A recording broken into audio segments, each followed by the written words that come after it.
नमस्कार साथियों, जय पीएससी एकेडमी के ऑनलाइन यूट्यूब चैनल पे आपका स्वागत है। अभी हमारा जो शिक्षक भर्ती पे, ठीक है, देखो जो शिक्षक भर्ती हैं उस पे हम लगातार क्या कर रहे हैं, वीडियो बना रहे हैं और ज़्यादा से ज़्यादा बच्चों को एक इन्फॉर्मेशन दे रहे हैं गाइडलाइन के रूप में कि आपको क्या क्या दस्तावेज हैं वो संभाल के रखना है। ठीक है, अभी हाल ही में कल क्या हुआ कि व्याख्याता के छत्तीसगढ़ जो शिक्षक भर्ती हैं उससे रिलेटेड ऑनलाइन जो खासतौर पे क्या होगा, अभी काउंसलिंग होगा। ठीक है, इस बार क्या हुआ है कि व्यापम के द्वारा ये शिक्षा विभाग के द्वारा किया गया ये आदेश जारी, और उसमें ये बोला गया है कि अभी आपको क्या करना है कि व्यापम में आपको आधार कार्ड को लिंक करके रखना है। आधार कार्ड वेरीफाइड हो जाएगा, उसके बाद फिर ऑनलाइन प्रक्रिया शुरुआत होगी। ऑनलाइन प्रक्रिया में व्याख्याता का सबसे पहले होगा, जहाँ तक उसकी जानकारी के अनुसार से। ठीक है, व्याख्याता का होगा, तो उसके लिए आपको क्या करना है कि ऑनलाइन में आपको क्या किया जाएगा, सब डॉक्यूमेंट्स हो गए, आप कौन से स्कूल ज्वाइन करना चाहते हैं उसमें आपको ऑप्शन दिया जाएगा, आप खुद उसमें सबमिट करेंगे अपने अनुसार से। पहले ऐसा नहीं था, पहले आपको जिलावार भरना था, उसके बाद क्या करते थे वो लोग अलॉट करते थे। अभी ऐसा नहीं किया क्योंकि बहुत सारे बच्चे क्या करते हैं, ज्वाइन नहीं करते हैं। उसके बाद क्या होता है, फिर मेरिट बनती हैं, फिर वेटिंग क्लियर होता है, तो उससे व्यापम और शिक्षा विभाग, मतलब खासतौर पर शिक्षा विभाग को बहुत दिक्कत होता है, भर्ती करने में बहुत टाइम लग जाता है। अभी क्या चाह रहा है कि बच्चे को कम से कम हम पता करें कि पोस्ट कौन कौन से खाली है स्कूल में, और वहाँ में से आप कौन से चुनते हो। ठीक है, हाँ, अब बात ऐसा है कि फिर कैसा होगा, तो मेरे ख्याल से ऐसा होगा कि सपोज दैट कोई एक स्कूल हम ले लेते हैं कांकेर का, किसका, कांकेर का ले लेते हैं। ठीक है, बस्तर का जो कांकेर है थोड़ा सा कम ये है, ज़्यादातर बच्चे रहना पसंद करेंगे, या जगदलपुर हो गए, यहीं के आसपास का स्कूल दे दिया है सपोज दैट। तो क्या करेंगे कि इसको ऑप्शन डालना रहेगा। अगर इस मैदानी इलाके के बच्चे हैं वहाँ पे, तो जब वो उधर जाएंगे तो वो क्या करेंगे, कोशिश करेंगे कि यही स्कूल मेरे को मिले। तो मैंने प्रेफरेंस डाला, फिर मेरे से नीचे वाले ने प्रेफरेंस डाला, तो इसी में देखा जाएगा कि ऊपर वाले ने कौन सा प्रेफरेंस डाला है, फिर उसको 2 दिया जाएगा। ठीक है, जहाँ तक ऐसे ही होगा ना, तो अभी आपको क्या किया जाएगा, प्रेफरेंस दिया जाएगा ताकि कम से कम आप ज्वाइन करें। ठीक है, आपको छोड़े नहीं। ओके, तो ये चीज़ें हैं। अभी हमारा जो टॉपिक है आज का वो है आवश्यक दस्तावेज, जो आपको संभाल के रखना है, आपको क्या करना है, पूरा क्लियर करके रखना है क्या क्या चीज़ें है करके। ठीक है, देखिए फिलहाल तो हालांकि ये वीडियो बहुत सारे लोगों ने डाला है, लेकिन हो सकता है कई सारे बच्चे हमारे चैनल बस में जुड़े हैं, बाकी में नहीं जुड़ पाए, तो उनको हमारे लिए लेके आए। ठीक है, तो छत्तीसगढ़ शिक्षक भर्ती में देखिए 3 पोस्ट आया है, व्याख्याता, शिक्षक भर्ती और सहायक शिक्षक। व्याख्याता का जो होता है वो क्या करता है कि 11वीं 12वीं को पढ़ाते हैं। ठीक है, और ये 6वीं से 8वीं तक की मिडिल स्कूल के लिए, प्राइमरी स्कूल है, उसके आधार पर इनका क्या किया गया, शैक्षणिक योग्यता डिसाइड की गई है। शैक्षणिक योग्यता में बात करें तो व्याख्याता के लिए क्या चाहिए, मास्टर डिग्री चाहिए। ठीक है, तो 3-4 जो सब्जेक्ट आया था मास्टर ना, जैसे मैथ्स का, बायो का, अकाउंट्स का भी आया था। ठीक है, फिजिक्स केमिस्ट्री का भी आया था, तो वो आपको मास्टर डिग्री चाहिए, उसमें MSc होना चाहिए। ठीक है, या M.Com होना चाहिए, और उसके साथ ही B.Ed मांगा चाहिए। ठीक है, क्या मांगा है, B.Ed मांगा है। ठीक है, मास्टर डिग्री प्लस B.Ed। ठीक है, और ये जो मास्टर डिग्री है, ठीक है, इसमें ना कास्ट सर्टिफिकेट बहुत ज़्यादा इंपॉर्टेंट, क्योंकि ये जो पोस्ट आया है व्याख्याता का केवल ST वालों के लिए आया हुआ है।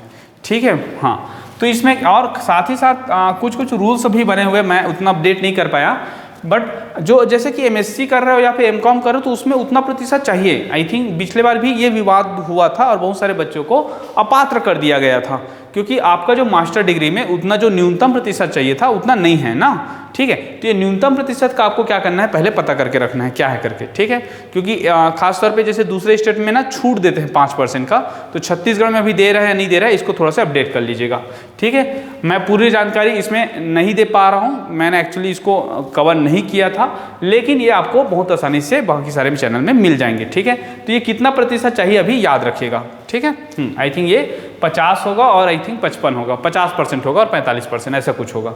ठीक है, दूसरा चीज़ याद रखते हैं कि शिक्षक भर्ती का देखो, इसमें क्या है कि इसमें ना CTET में नहीं मांगा है, याद रखना है मास्टर डिग्री के लिए कि CTET पास होना चाहिए या CGTET पास होना चाहिए, जो भी है इसके लिए जरूरी नहीं है। ठीक है, तो ये नहीं चाहिए अपने को। अब आते हैं शिक्षक भर्ती में। शिक्षक भर्ती में क्या चाहिए, देखो, या तो आप D.Ed किए होंगे ना, ठीक है, या तो आप B.Ed किए होंगे या आप DLED किए होंगे, DLED जो अभी कोर्स चालू हुआ था। ठीक है, 3 चीज़ें हैं, तीनों चीज़ करने के पश्चात कोई भी कर रहे हो ना, आप D.Ed कर रहे हो, B.Ed कर रहे हो और DLED कर रहे हो, तीनों के पश्चात आपको ग्रेजुएशन करना जरूरी है। ठीक है, तो ये तीनों तो मंगेगा ही मंगेगा, साथ ही साथ आपको क्या मंगेगा, ग्रेजुएशन मंगेगा, इसमें पोस्ट ग्रेजुएशन मांगता था। इसके साथ ही साथ आपको CGTET या CTET, ठीक है, जो पुराने साल हुआ है, अब क्या हो चुका है कि पहले तो क्या 7 साल वाला ईयर चलता था ना, और अभी 2 साल से आई थिंक 1.5 साल से ये बोल दिया गया कि अब ये अनलिमिटेड हो चुका है। तो अनलिमिटेड हो चुका है, इसका मतलब क्या है कि जैसे कि पुराने बच्चों ने किया है तो वो 7 साल के अंदर होना चाहिए, और जब 1.5 साल जब से अमेंडमेंट बना है वो क्या हो जाएगा, अनलिमिटेड हो जाएगा। ठीक है, तो ये रूल भी थोड़ा सा देख लीजिएगा, क्योंकि अपात्र अपने को नहीं होना है, डॉक्यूमेंट को क्या करना है, कलेक्ट करके रखना, जानकारी को बना के रखना है। ठीक है, क्या क्या चीज़ें हैं, नहीं तो क्या होता है पिछले बार की शिक्षक भर्ती में बहुत सारे बच्चे को ये हो गया कि हमें अपात्र क्यों किया गया, समझ ही नहीं आया, ऐसा वाला नहीं होना चाहिए। ठीक है, सहायक शिक्षक भर्ती का देख लो, डीएड हो गया, बीएड हो गया, डीएलएड हो गया। ठीक है, इसके साथ ही जैसे डीएलएड है तो आपको 12वीं पास होगा तभी डीएड होगा ना, बीएड है मतलब ग्रेजुएशन क्लियर हुआ होगा, डीएलएड हो जाए तो 12वीं या ग्रेजुएशन क्लियर हुआ होगा। ठीक है, ओके, तो ये सहायक शिक्षक के लिए है। ठीक, तो ये चीज़ें भी आपको याद रखना है। ठीक है, तो ये 3 चीज़ें हुआ। ओके, आगे बढ़ते हैं। देखिए, इसके साथ ही साथ आपको और कुछ हमारा जो डॉक्यूमेंट्स है उसको तैयार करके रखेंगे। स्थायी निवास प्रमाण पत्र, देखिए सारा डॉक्यूमेंट जो है ना वो रिजल्ट 2 तारीख से पहले का होना चाहिए, याद रखेंगे 2 तारीख के पहले का होना चाहिए। ठीक है, तो जितने सारे यूनिवर्सिटी थे वो भी लगभग रिजल्ट निकाल दिए थे, एक आध यूनिवर्सिटी बचा था, आई थिंक दुर्ग का बचा था, बट उसने ऑलरेडी डॉक्यूमेंट बना के रखा हुआ था, 30 तारीख को बना के रखा हुआ था। ठीक है, तो इस प्रकार क्या था कि हालांकि ये साथ मैं थोड़ा बहुत सुना हूँ कि SCRT ने ही निर्देशित जारी किए थे सारे यूनिवर्सिटी वाले को कि आपको 30 के आसपास से आपको रिजल्ट दे देना है, क्योंकि अंतिम सेमेस्टर के बाद ही व्यापम रिजल्ट जारी कर सकता है, मतलब क्योंकि उसके पहले करेगा तो वो अमान्य हो जाएगा। क्यों, जैसे कि कहने का मतलब है कि अगर व्यापम ने रिजल्ट जारी किया उसके बाद आपका 4th सेमेस्टर का रिजल्ट आ रहा है, उसके डेट के बाद ना, उसके डेट के बाद बोला हूं मैं। ठीक है, तो डेट के बाद देखेगा तो वहीं पे उसको पात्र कर देगा जाएगा। तो रिजल्ट का रूल है शिक्षक भर्ती में, बाकी में जो रहता है आई थिंक वो रहता है कब, जो काउंसलिंग के डेट या मेरिट लिस्ट जब बनता है उस समय का देखा जाता है। ठीक है, ओके, चलिए, तो ये हो गया। स्थायी निवास प्रमाण पत्र चाहिए आपको, क्योंकि अगर बाहरी स्टेट के हैं जिसका डोमिसाइल नहीं बना है तो वो शिक्षक भर्ती में अपात्र हो जाएंगे। ठीक है, अभी जो मुद्दा चल रहा है बिहार में ही चल रहा है ये मुद्दा। ओके, वहाँ पे शायद डोमिसाइल को हटा दिया गया है, इस वजह से आंदोलन कर रहे हैं वहाँ के बच्चे कि आप डोमिसाइल रखो करके, बट वर्तमान में छत्तीसगढ़ में डोमिसाइल मांगा गया है, ये बात है। हाँ, CTET जैसे कि सेंट्रल लेवल का एग्जाम है तब उसमें नहीं मांगेगा। ठीक है, या PSC लेवल का होता तो नहीं मांगता, ये एक चीज़ है। दूसरा, आय प्रमाण पत्र आपका क्लियर रखना है। ठीक है, जैसे OBC का 8 लाख तक NCL कंसीडर करता है, तो आपको आय प्रमाण पत्र को अभी याद रखना कि जैसे कि मान के चलो 1 या 2 महीने में होने वाला है सारा चीज़ें। ठीक है, तो लास्ट का 6 महीने तक की अपडेट करा लीजिए, हालांकि 3 साल तक कंसिडर करते हैं। ठीक है, जैसे मैं PSC में गया था इंटरव्यू देने के लिए तो मेरे को लास्ट 3 साल में से कंसिडर किए थे, और इसमें मान के चलो 6 महीने के लिए, नहीं बना है तो अभी बनवा दो। ठीक है, 2-3 दिन का काम रहता है, ज़्यादा नहीं रहता है, और आपको निश्चित जो आय है उससे कम बनवा के, मतलब आपका कम बनना चाहिए, हालांकि पटवारी वेरिफिकेशन करता है, इसमें दिक्कत नहीं होता। ठीक है, आय प्रमाण पत्र क्लियर होना चाहिए, जाति प्रमाण पत्र क्लियर होना चाहिए। ठीक है, स्थायी जाति, ओके, स्थायी जाति ये आपका क्लियर रहना चाहिए। ठीक है, इसमें भी कई सारे बच्चे आजकल ऑनलाइन करवा रहे हैं ना, या फिर कुछ लोग क्या कर रहा है आजकल OBC का सेंट्रल OBC बनवा के रख रहे हैं, बट मेरा मानना ये है कि जो पुराना वाला जो स्थायी जाति प्रमाण पत्र वही मांगेगा, लेकिन अगर वो बन पा रहा है तो वो भी बनवा लीजिए। ठीक है, ये हो गया। इसके रहता है BEd DEd, हाँ, तो ये सारा आपका जो मार्कशीट है वो अपडेट होना चाहिए। ठीक, अपडेट होना चाहिए मतलब आपके पास होना चाहिए, ओके, या रिजल्ट के रूप में होना चाहिए ना, तो ये चीज़ें हैं। मैं जहाँ तक सुना हूँ कि डिग्री जो आता है, ठीक है, देखो एक मार्कशीट होता है, एक डिग्री होता है, तो डिग्री अनिवार्य नहीं है। पिछले बार का जो था उसमें डिग्री नहीं मांगा गया था कि डिग्री दिखा से नहीं, हाँ मार्कशीट आपसे मांगा जाएगा। ठीक है, और 4 सेमेस्टर का मांगा जाएगा, 2 साल का कोर्स है तो ठीक है, ये 4 सेमेस्टर का मार्कशीट मांगा जाएगा आपका। ठीक, उसके बाद है CGTET का। CGTET का आपको डॉक्यूमेंट है। ठीक है, कई सारे बच्चे रखते नहीं है डाउनलोड करके, अभी आप रोल नंबर निकाल के उसको डाउनलोड करके उसको डॉक्यूमेंट के रूप में रख लीजिए, नहीं तो भूल जाएंगे। ठीक है, CGTET और CTET, अगर CTET पास है तो उसका भी रख लीजिए। कई बच्चे ने दोनों डाला है, ठीक है, तो दोनों दिखा देना, क्या दिक्कत है ना, पास है तो फिर ओके। और न्यूनतम कट ऑफ से अधिक ही होना चाहिए, ऐसा वाला दिखाना, ऐसा नहीं कि पुराने वाले में तो कम आया था और अभी वाला पास है तो पुराने वाले दिखा दिए, तो ऐसा नहीं चलेगा। ठीक है, वहाँ पे गलती से बचना है, अपने को जिसमें पास है वही वाला दिखाना है। Okay, CGTET।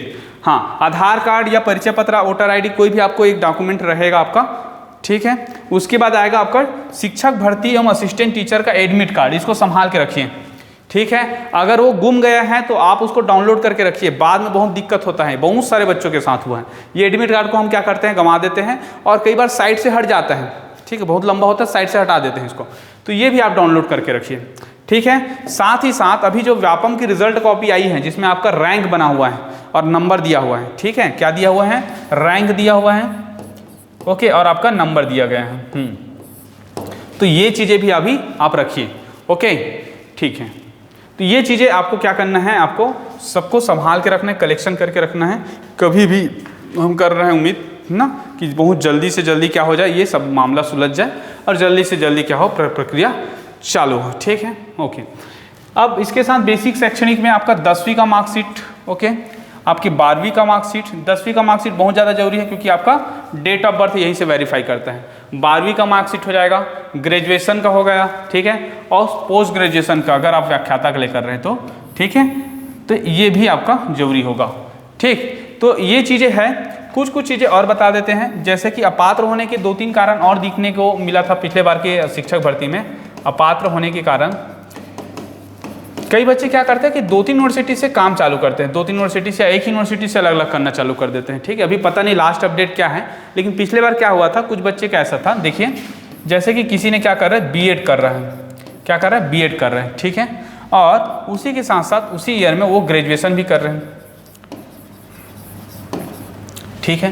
देखो, ये बीएड करने के लिए कोई दूसरा ग्रेजुएशन किया था, ठीक, और ये बीएड करने के लिए अलग से सब्जेक्ट में और ग्रेजुएशन कर रहे हैं, तो ये दोनों क्लैश हो जाता है, ठीक, एक ही ईयर में किया है। तो कोई भी समतुल्य डिग्री 2 अलग अलग ईयर में होना चाहिए, सेम ईयर में होगा तो वहाँ पर दोनों को दिखा रहा है तो वहाँ पे अपात्र कर दिया जाएगा आपको, ठीक है। जैसे कि क्या हुआ था, सुनिए, कई सारे बच्चे ने क्या किया था, एमएससी किया हुआ था, ठीक है, और साथ ही साथ क्या कर रहे थे, अलग यूनिवर्सिटी से बीएड कर रखा था, बीएड कर रहे थे और क्या कर रहे थे, एमएससी कर रहे थे। इसके बाद जब व्याख्याता की भर्ती आई तो दोनों को एक साथ दिखा रहे थे, ठीक है, और दोनों का जो ईयर था वो क्या था, वो सेम था, तो यहाँ पे आपको अपात्र कर दिया जाएगा, ठीक है। अभी लास्ट जो इलेक्शन मतलब निर्णय आया हुआ है, इस पर कुछ चल रहा था कि अभी मेरे को नहीं पता, लेकिन पिछले बार जो अपात्र हुआ था वो इस रीजन से अपात्र हुआ था कि एमएससी भी किए थे और बीएड किए थे, दोनों का सेम ईयर था, ठीक है। ये चीज़ें भी आपको याद रखना है, ठीक। तो ऐसे कुछ जो जगह है जहाँ पे सेम ईयर वाला रहता है वहाँ पे आप देख लेंगे, ठीक है। उम्मीद करता हूँ कि आपको ये जो डॉक्यूमेंट है आप कलेक्ट करके रखेंगे, साथ ही साथ देखते हैं क्या होता है, ठीक है। आधार कार्ड में वेरीफाई करवा लीजिए, व्यापम में बहुत आसान है, लिंक में जाइए, ऑटोमेटिक वो बस आप आधार नंबर देंगे तो वो वेरीफाई हो जाता है, ठीक। तो ये सारा चीज़ें भी आपको अपडेट करके रखना है, सारे चीज़ों पे नज़र बनाए रखिए क्योंकि डेली के डेली क्या हो रहा है, कुछ ना कुछ एक्टिविटी शिक्षा विभाग के द्वारा हो रहा है, ओके, ठीक है, ओके, थैंक यू।